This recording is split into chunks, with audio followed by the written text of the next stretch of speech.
গত 5ই আগস্ট বৈদ্যুতিক short circuit থেকে আগুন লেগে পুড়ে যায় মনোহরগঞ্জ উপজেলার নাথেরপেটুয়া মক্কা অয়েল মিল। খাঁটি সরিষার তেল উৎপাদনকারী প্রতিষ্ঠানটি দীর্ঘদিন পরেও আর উৎপাদন শুরু করতে পারেনি।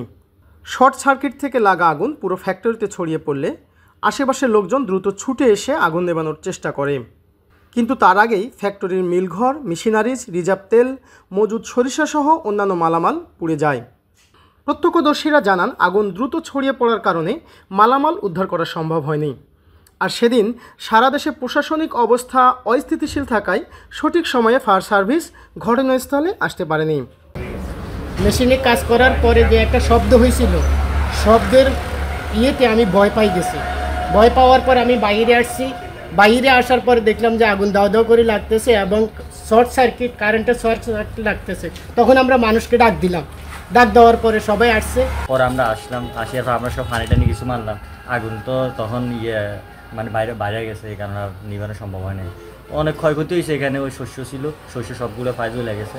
মানুষজন আসে এখানে 2-3 ঘন্টা পর্যন্ত চেষ্টা করে যা হচ্ছে করছে, সে আগুন নিয়ন্ত্রণ আনার পরে দিয়ে তো বহুত ক্ষতি। মেশিন গোডাউনের মাল ছিল সবগুলো ক্ষতিগ্রস্ত হয়েছে অনেক এই অবস্থায়। ওই যে গোডাউন, এতে মানে 500-600 সরিষার বস্তা ছিল আর কি। এগুলো সব কিছু জ্বলে আপনার যে ওনার মেশিন আছে ভিতরে, ওই যে মেশিনগুলো একটু কিছু ক্ষতিগ্রস্ত হয়েছে এই আর কি। আর জনগণ আসে ওই সময় যে যেমন পাচ্ছে এমনি এগুলো আগুন নিবেছে আর কি। প্রতিষ্ঠানটির মালিক জানান, আগুনের ঘটনায় তার প্রায় 1,20 লাখ টাকার ক্ষয়ক্ষতি হয়েছে। আর সব কিছু হারিয়ে তিনি প্রায় নিঃস্ব হয়েছেন। কর্মচারীরা বেকার হয়ে পড়েছে। দ্রুত উৎপাদন শুরু করতে না পারলে ব্যাংক ঋণ পরিশোধ করাও তার পক্ষে কঠিন হয়ে পড়বে। এবং যে অটোমেটিক মেশিনের যে সিস্টেম, ওটা সম্পূর্ণ অফ হয়ে গেছে। প্যানেল বোর্ডের শর্ট সার্কিট হয়েছে, প্যানেল বোর্ডটা অলরেডি নতুন করে কাজ করতে হচ্ছে। এই নিয়ে সর্বসাকুল্যে মিলে আমরা মেশিনের ক্ষতিগ্রস্ত এবং সরিষাও আমাদের ক্ষতিগ্রস্ত।